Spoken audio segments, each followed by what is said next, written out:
Paix et joie. Alors là, nous allons parler de l'évangile, enfin des lectures, des passages que nous avons lus pendant la deuxième semaine. Je crois qu'il est bon de relire tout cela pour voir qu'est-ce que notre mère, l'Église, nous propose pendant ce temps de carême.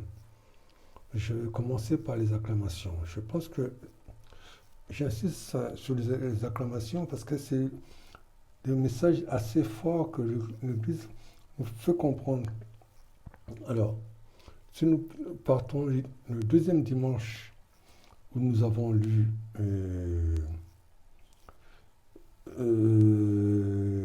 la transfiguration, alors le passage de l'acclamation était clair.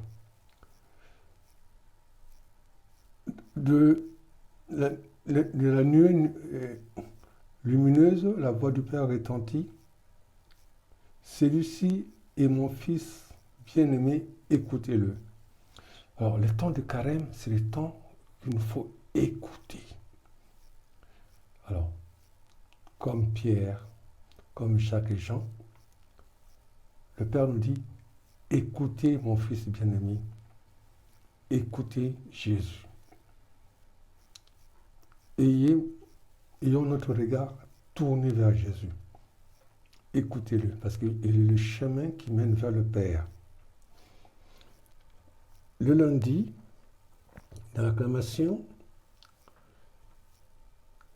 l'Église nous dit « Tes paroles sont esprit et elles sont vie ». D'ailleurs, elle reprend cette parole qui est tirée de la lettre, de l'Évangile de Jean, chapitre 6, verset 63. Et puis, qui rajoute « Tu as les paroles de la vie éternelle ». La réponse de Pierre, lorsque Jésus demande à Pierre, mais et vous? Pierre lui dit, à qui irions-nous, Seigneur? Tu as les paroles de la vie éternelle. Jean, chapitre 6, verset 68. Le mardi, l'Église veut nous instruire. Ce temps de carême, ce sont des pas que nous devons faire. Il dit, rejetez tous les crimes que vous avez commis, faites-vous un cœur nouveau, un esprit nouveau. Ézéchiel 18, verset 31. Et moi, j'ajouterai le verset 32, qui dit, je ne prends pas le plaisir à la mort du méchant. Revenez à moi.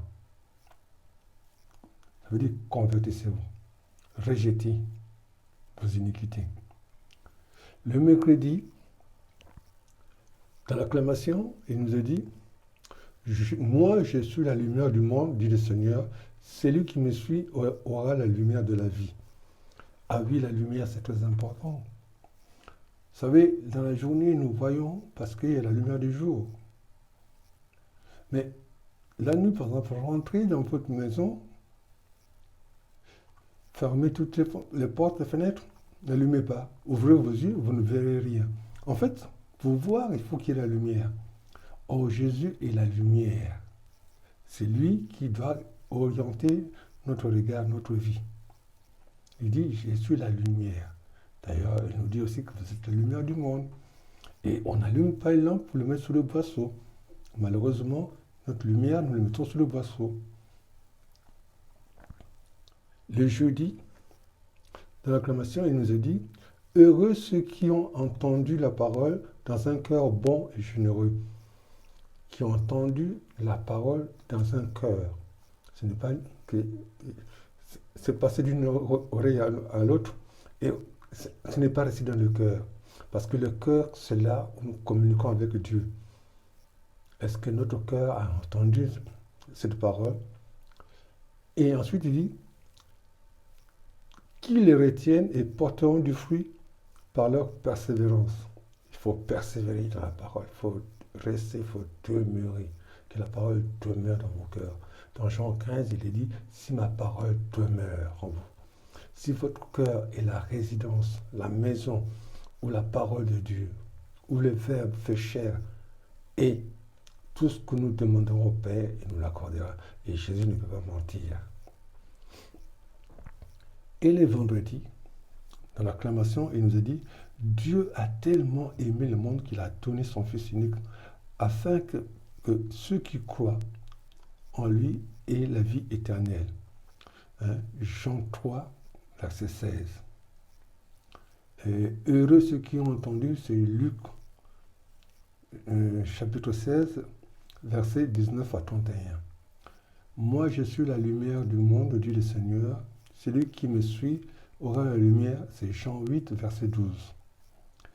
Et enfin, le samedi, il nous a dit, je m'élèverai, j'irai vers mon Père et je lui dirai, Père, j'ai péché contre le ciel et envers toi. Il nous faut revenir vers le Père. Hein? Le Père, il nous attend, il est miséricordieux. Ce temps de carême, c'est le temps où nous sommes appelés à repartir vers le Père. Alors maintenant, regardons les évangiles. Les évangiles du dimanche 28 déjà, était celui-ci est mon fils bien-aimé, nous l'avons tiré de Marc, chapitre 1, non, Marc chapitre 9, versets 2 à 10, c'est la transfiguration. Remarquez que là, nous sommes dans l'année B. Alors, l'année du carême, quand c'est l'année A, nous lisons le même passage, dans la transfiguration dans Matthieu chapitre 17, versets 1 à 8. L'année C, nous lisons la transfiguration dans Luc chapitre 9, versets 28 à 26. D'ailleurs, le premier dimanche, justement, lorsque nous parlons de la tentation, nous avons lu Marc chapitre 1, versets 12 à 15.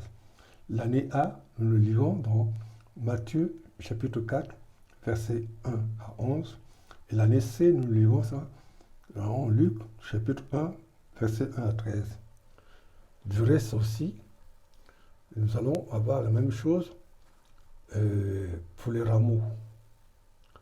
Et pour les rameaux, nous allons lire l'année B. Cette année, nous allons lire Marc chapitre 14 à 15, qui est la Passion. L'année A, nous allons lire Matthieu chapitre 26, 27. Et l'année C, avec Luc, nous allons lire Luc chapitre 22, 23 de la Passion. Voilà, ça c'est pour le dimanche. C'était une petite parenthèse pour dire, en fonction des années, quels sont les textes qu'on peut lire, puisque, en général, les années sont... Nous avons des cycles de 3, qui sont l'année A, Matthieu, l'année B, Marc, l'année C, Luc. Le lundi, nous lisons Luc chapitre 6, versets 36 à 38. Pardonnez et vous serez pardonnés. Et là aussi, je vous renvoie dans Matthieu chapitre 6, versets 14 à 15. Après le Notre Père, il nous dit, si vous ne pardonnez pas, Dieu non plus ne va pas vous pardonner. Donc, nous sommes appelés non seulement à nous réconcilier avec les uns les autres. Et d'ailleurs, nous avons vu plusieurs fois le sermon sur la montagne. Et nous avons eu ce passage 5, chapitre 5 de Matthieu, verset 32 à 30. Lorsque tu te souviens que ton frère a quelque chose, laisse-la ton offrande et va te réconcilier. Nous sommes appelés à nous réconcilier avec des frères et sœurs. Pendant ce temps de carême, se convertir, s'aimer, c'est très important.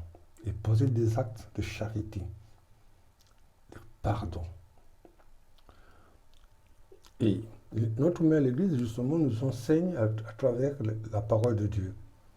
Le mardi, il nous parle de Matthieu 23, chapitre 1 à 2, à 12. Ils disent, mais ne font pas. Et oui, ils s'attaquent aux pharisiens. Et nous, souvent, nous avons aussi cette attitude des pharisiens. Nous disons, mais nous ne faisons pas. Et nous ne sommes pas des témoins. Et le mercredi, nous lisons Matthieu 20, chapitre 17 à 20, où Jésus parle des gens de sa passion, comment il va mourir. Hein, et il sera condamné. Il sera condamné. Il va passer par la passion. Lui qui était venu sans péché, il va mourir pour nous.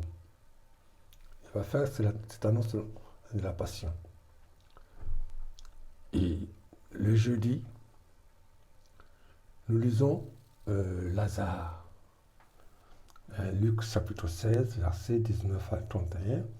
Où il nous a dit, cette annonce, cet avertissement qui est assez sévère. Tu as reçu le bonheur en bas et Lazare, le malheur en bas. Maintenant, lui, en haut, dans le ciel, il se trouve dans la consolation et toi dans la souffrance. Pour que nous n'oublions pas que nous sommes les citoyens du ciel. Nous sommes dans le monde, mais nous ne sommes pas de ce monde. Est-ce que nous continuons à rester dans le monde, ou nous voulons vivre dans le monde, ou nous voulons vivre un jour dans la félicité avec notre Père? Notre démarche, notre montée vers la montagne, c'est pour nous convertir, pour nous rapprocher du Père. Nous sommes les citoyens du ciel. Et le vendredi 8, c'est Matthieu chapitre 21, versets 33 à 43, points 40 et 45-46, où on parle des homicides, les vignerons homicides qui vont tuer le fils du roi. Jésus parle de lui. Il est venu, mais on l'a tué. Enfin, le samedi, nous avons lu l'enfant prodigue dans Luc chapitre 15, versets 1 à 3 et du verset 11 à 32. Et ton frère que voilà était mort, il est revenu à la vie. Oui, ce fils qui a dit, Père, contre toi j'ai péché, je reviens vers toi. Voilà justement les paroles assez fortes pour nous amener à revenir vers Dieu qui nous attend. Continuons notre montée vers la montagne sainte à travers l'écoute de la parole. Et laissons la parole nous visiter. Que le nom de Dieu soit béni. Amen. À bientôt.